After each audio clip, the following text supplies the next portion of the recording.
Hi, I'm Rhonda Pick, Managing Editor of Pig Health Today, and with me is Dr. Jeff Fetter. He's a veterinarian at the Swine Vet Center in St. Peter, Minnesota. Jeff, thank you for joining us. Well, thanks for having me. I appreciate it.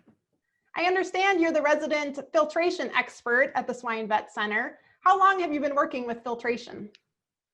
Well, I think it really goes back to some research that was originally done at the University of Minnesota that really fit well into our practice. Um, we were involved in some of the very first filtration projects based on some research done at the U of M that showed a lot of promise. And really it was based on the fact that we had farms that we felt like were doing everything they could from a biosecurity standpoint, but we were still having more disease outbreaks than we would have liked, especially with the PRRS virus. And so we felt like the filtration might be that missing link that we needed to help improve the situation there. Originally, we sort of worked with whatever ventilation system the farm had. Oftentimes that was negative pressure tunnel ventilation.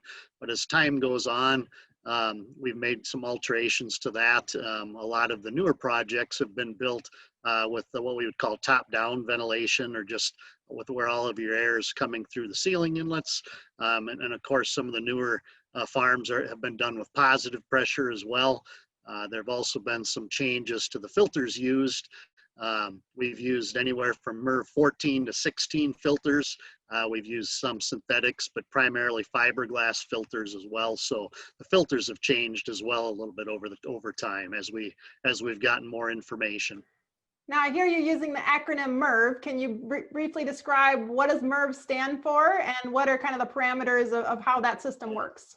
MERV stands for minimum efficiency reporting value, and really that's just a standard that's been established in the filtration industry to help you understand how efficient that filter is at capturing these microscopic particles that carry viruses and other things. As an example, the E1 particles would be the smallest particles they look at.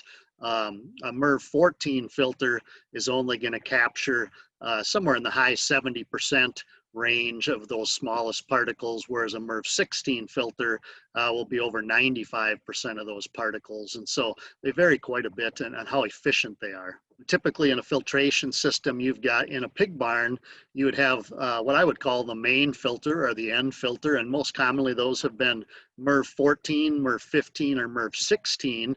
And then they would also have a pre-filter in front of those, and those are typically MERV 8. And that's essentially just the same type of pre-filter that you would have as a furnace filter in your home. And the goal of that pre-filter is just to take out the large dust particles so that those large particles don't plug up our expensive end filters. When working with your clients, what are some of the biggest considerations you take in mind when deciding if you should install a filtration system or not? Many of the early farms were farms that were located in very pig-dense areas. And as a result, we're having more breaks with PRRS and other respiratory pathogens than we would like. And so that was a big consideration to go ahead and spend that much money on a relatively new, unproven technology. Those farms were really just looking for anything that would help them maintain a better health status and help them stay in business. And what kind of financial investment are operations making when they install a filtration system? So that's going to depend on what type of filter they put in and what sort of ventilation system they have at the time. And then also what other additional things need to be done at the time of filtration to make the system work, because it's not just slapping filters in a barn. We have to do a lot of other things as well, like seal up all the leaks on a barn, especially on a negative pressure system. When we started doing this 15 years ago, you might be able to get a sow farm done for maybe as little as $150 a sow space. Now most of the projects would be at least 3 times that, just as costs have gone up with everything else in this world. So from a practical standpoint, when you install these filtration systems, what happens to the pre-existing ventilation system?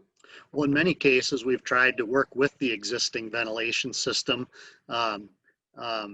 so that we don't have to totally overhaul that. But in some situations, it has been changed. At many of the sow farms, especially those that we've retrofitted over the years, we've just added filters to the existing ventilation system. And so typically one common scenario in the top-down ventilation system would be to simply install the filters over the top of the ceiling inlets. And then that would be your point of filtration. In the case of tunnel ventilation barns, you would also have to build filter banks out in front of the cool cells before that air enters through the end of the barn for a tunnel ventilation system. When you convert a farm to a filtered farm, pulling the air through the filters does create higher static pressure, and so your existing fans are not going to move as much air as they did prior to filters, and so oftentimes we need to add some additional fan power to keep our ventilation rates up where we want them. And sometimes we will also add cool cells if that's not already in place, or some circulating fans or other things just to help boost that airflow in a farm after filters are added. With clients that have adopted filtration systems, talk us through some of the criteria you use to evaluate filter performance. We did a lot of testing with used filters, both on the airflow and also on their efficiency rating by pulling used filters out of farms, different types of filters with different MERV ratings that had been in farms different lengths of time. What we found out was the filters really don't lose their efficiency. They stay, at least the fiberglass filters, maintain that efficiency for a long time. And so really we had a much better life expectancy than we thought with those filters. And so that was one of the ways that we tried to measure performance, just look at the filter performance itself. The other thing we did was to try and look at PRRS break rates and just try to understand, were we really moving the needle and changing the number of PRRS breaks that we had. And the way we did that was to compare farms' performance, basically the number of PRRS breaks they had, looking at before and after filtration. And so when we did that, we ended up with about 85 farms, approximately 260,000 animals. And when we looked at that and compared before and after, and you boil all the different comparisons down, the take home really was that before filtration, those farms were breaking more than 3 times at a higher rate than they were after filtration. And so we looked at that as very much as a successful project. We were able to cut those breaks by a third. So. What would you say are some important things for producers to keep in mind when they're thinking about airflow in a filtered system? I think one of the biggest things is just to make sure that we're going to maintain high enough ventilation rates, especially during the warm weather. And so, like I mentioned, a person does need to make sure it's designed appropriately, that we've got enough filtration capacity in place, that we've got enough fan capacity in place that can run at high static pressures. But there's also some things that we can do to help improve that airflow in hot weather, whether it's a filtered barn or any other barn. And some of those things would be just to make sure that fan blades and fan shutters stay clean. We know dirty fan shutters and blades can affect the output of that fan significantly. We want to make sure that the cool cells are working correctly, and also using timers on the cool cell pads, because we know we get more airflow through when the water's not directly running through the cool cell pads, and so that can help as well. Do you see most new sow farms being built using filtration systems? Southern Minnesota, northern Iowa, many of the new projects, if not all the projects we've been involved in recently, have decided to use the filtration technology to help improve their health status. But I would say a high percentage of the filtered farms in our practice, though, were farms that were retrofitted, existing farms that had health issues. And so we have a good mix of new farms that we can design exactly how we'd like them to be ventilated, and a lot of retrofitted farms where you just have to make it all work. When people are considering installing a filtration system, where might it not be a good fit? I completely believe in filtration and think that's a good tool to use, especially if you're in a pig dense area. I would just caution, though, that it's like any other tool, it has to be managed. And so I think that along with filtration comes some additional things that need to happen.